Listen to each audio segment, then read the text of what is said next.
Good morning. God bless CPAC. Now, I do have to start with a bit of bad news this morning. I'm sorry to tell you that by virtue of your being here today, tomorrow morning each and every one of you is going to be audited by the IRS. So I appreciate the courage of your convictions. You know, yesterday Lois Lerner went before Congress and yet again pleaded the Fifth. And of course, President Obama told Bill O'Reilly during the Super Bowl, there's not a smidgen of corruption with the IRS. Reminded me of one of my favorite movies. You keep on using that word. I do not think it means what you think it means. Somehow my understanding of smidgen was a little different than his. I want to thank you all for being here. You are here today at CPAC because you understand the stakes in this country have never been higher. You are here because you understand our country is at a crisis point. We are at the edge of a cliff. Liberty is under assault. And what I want to talk to you all about this morning is how we win. There are a lot of D.C. consultants that say there's a choice for Republicans to make. We can either choose to keep our head down, to not rock the boat, to not stand for anything, or we can stand for principle. And they say if you stand for principle, you lose elections. The way to do it, the smart way, the Washington way, is don't stand against Obamacare. Don't stand against the debt ceiling. Don't stand against nothing. I want to tell you something. That is a false dichotomy.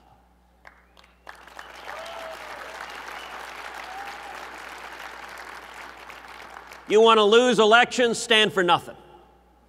Look at the last four congressional elections, 06, 08, 10, and 12. Three of the four, we followed that strategy. 06, 08, and 12, we put our head down, we stood for nothing, and we got walloped. The one election that was a tremendous election was 2010 when Republicans drew a line in the sand. We said we stand unequivocally against Obamacare, against bankrupting the country, and we won an historic tidal wave of an election.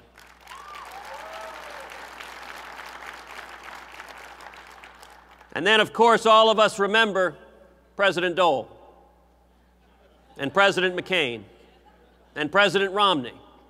Now, look, those are good men, they're decent men, but when you don't stand and draw a clear distinction, when you don't stand for principle, Democrats celebrate.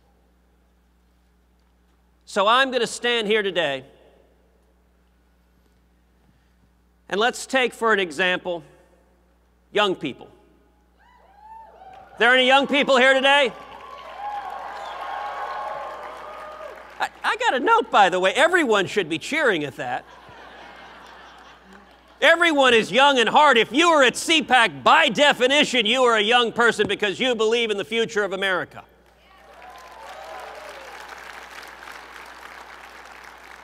But I want to give you an example of how we win young people.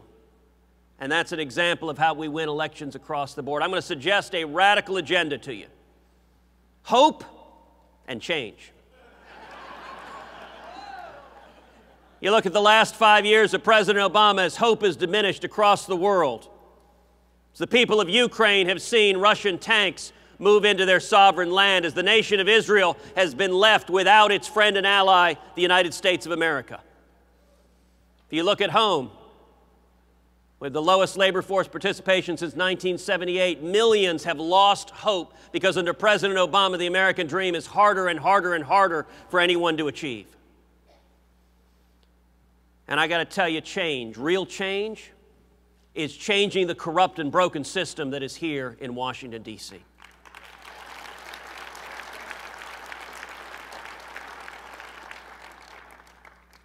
How do you win young people? Who are the two Republicans in modern times who have most energized young people? Ronald Reagan and Ron Paul. So apparently the key is being named Ronald. But if you think of it, neither one of them were young, rugged James Dean, rebel without a cause. They were septuagenarians. And yet what did they do? They stood for principle. They painted a bold, inspiring vision for America, for how all of us can be better. And young people came out by the millions and said, that's the vision I want to be behind.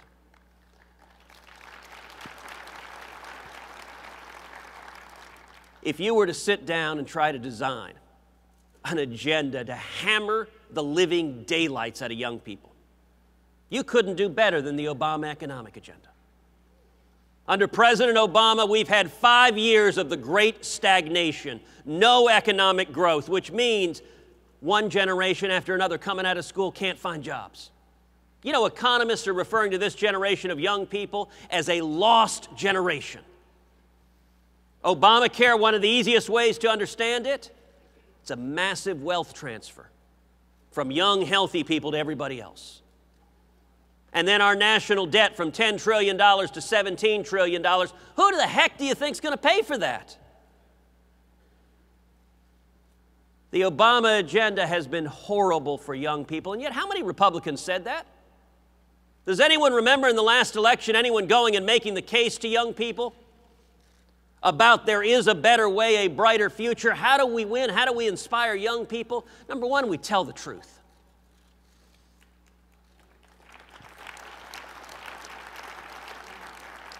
This president seems to have a little problem with that. Last fall, Jay Leno said, so President Obama called me. He said, Jay, if you like your job, you can keep it. He followed that up a couple of weeks later. He said, the holidays are coming up. Thanksgiving. You know, the first Thanksgiving, the Pilgrims said to the Indians, if you like your land, you can keep it. We need to tell the truth. The truth is, Washington is corrupt.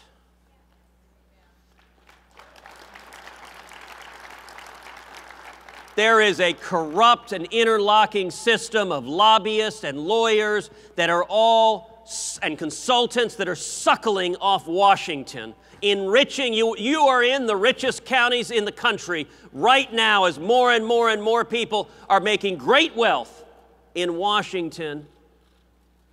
And Wall Street prospers and Main Street suffers. Young people suffer, Hispanics suffer, African Americans suffer, single moms suffer. Everyone struggling to achieve the American dream suffers. How do we win elections? In the contrast between corrupt Washington and the American people, we stand with the American people.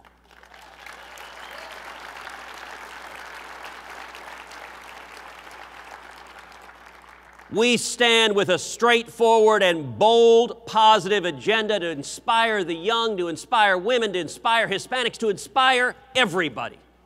Number one, defend the Constitution.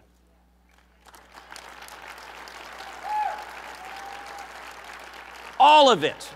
Defend the First Amendment, the right to free speech, the right to a free press.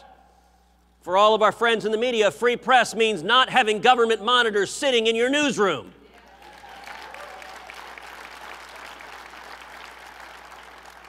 The right to freedom of religion, and that means, among other things, not having the IRS ask citizens, tell me the content of your prayers.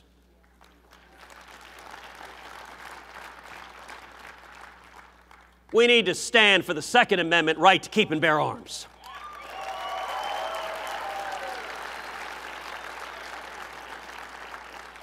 We need to stand for the Fourth and Fifth Amendment rights, the privacy of every American.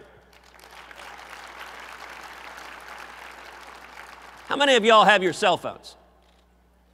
I'm going to ask you to please leave them on. I want to make sure President Obama hears everything I have to say this morning.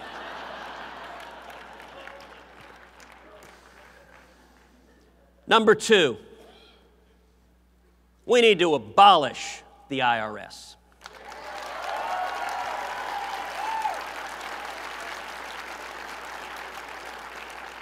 We need to adopt a simple, flat tax that is fair, that every American can fill out his taxes on a postcard.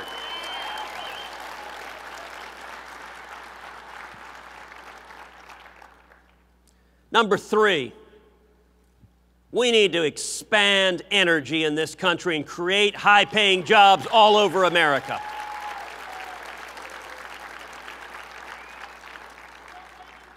President Obama talks about a $10 minimum wage. The real minimum wage with the lowest labor force participation since 1978 under Obama is 0 for the millions who have lost their jobs in the failed Obama economy. I'm much more interested, in North Dakota in the oil fields, the average wage is $45.90 an hour. I want a lot more $40 and $50 and $60 an hour jobs and not $0 an hour unemployment.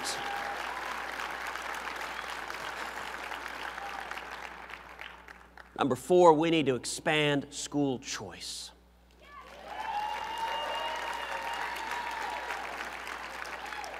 Every child deserves an opportunity to have an excellent education regardless of your race, your class, your creed, where you come from. Every child deserves a fair chance at the American dream.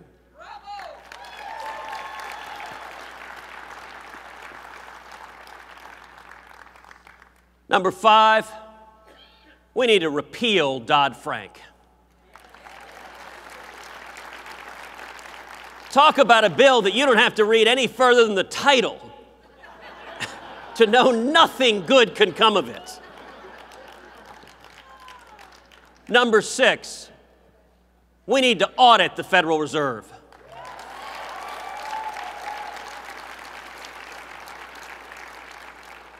Unaccountable power in Washington, debasing our currency, driving up the cost of food and gas and the basic stuff of life is hurting Americans who are struggling across this country. And I'll tell you what else it's doing. It's fueling the abuse of power by petro-tyrants like Putin.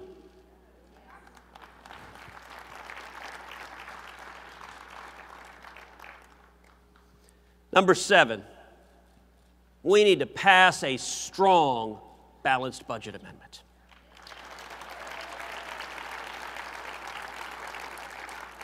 We need to stop bankrupting our country.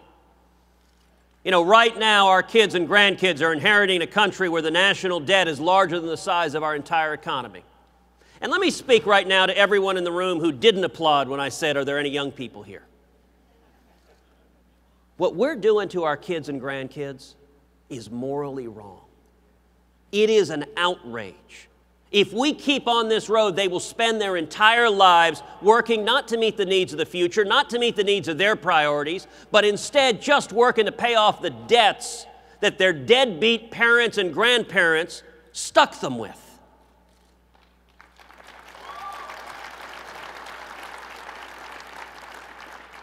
And our parents didn't do that to us. Their parents didn't do that to them, and the reason we are here today is we're not going to do it to the next generation. We are going to turn this around.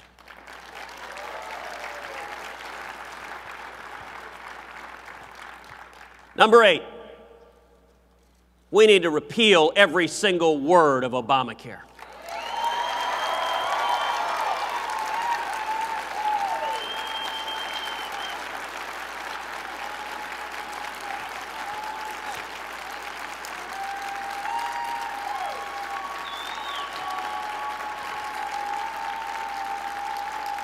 When millions of Americans stood up last fall and said, stop this train wreck, this disaster that is Obamacare, that is hurting millions of people, the Democrats said, the mainstream media said, although I repeat myself,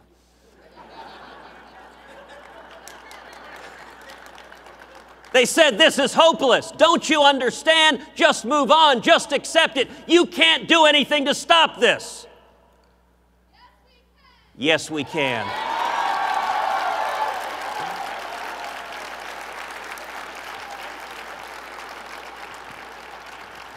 Along with hope and change, that's pretty good. Number 9, we need to stop the lawlessness.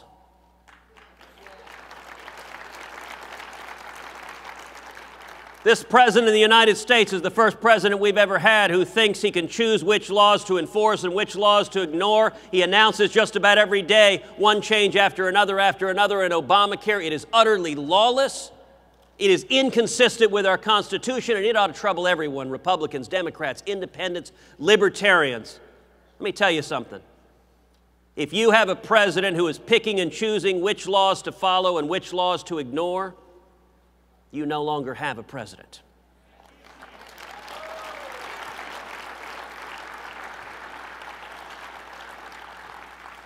And number 10, we need to end the corruption.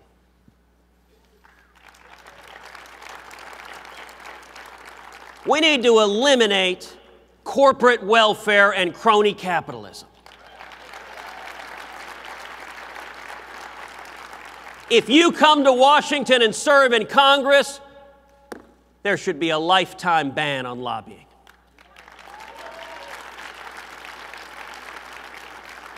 And we need to pass a strong constitutional amendment that puts into law term limits.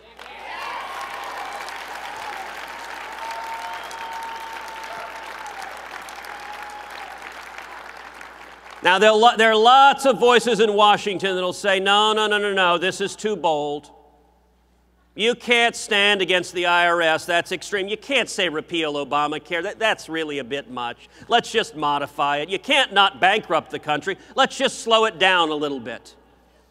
A friend of mine suggested a bumper sticker slogan, Republicans, we waste less.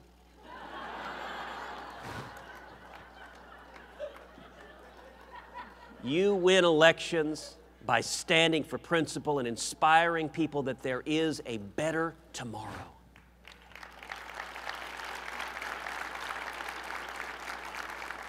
These solutions will not come from Washington, but I'll tell you where they will come from, which is the American people. So let me tell every one of you that took out your cell phones before, let me ask you if you want to join in the Army, because we're trying to mobilize the people across this country, text the word growth to the number 33733. Let me give that to you again. Text the word growth. Growth to the number 33733. Because what we're trying to do to turn this country around is mobilize and energize the American people all over this country. And tweet, if you're on Twitter, tweet the hashtag #MakeDC I'm going to tell you, in conclusion, I have never been more inspired than I am right now. Not inspired by Washington. I'm not inspired by the corruption. I'm not inspired by the mendacity in the White House. I am inspired because all across this country, the American people are waking up. All across this country, people are waking up and saying what we're doing is not working. People are hurting tragically, and we need to turn this country around. We did it in 1980 with a grassroots movement that became the Reagan Revolution, and let me tell you, the same thing is happening all over today.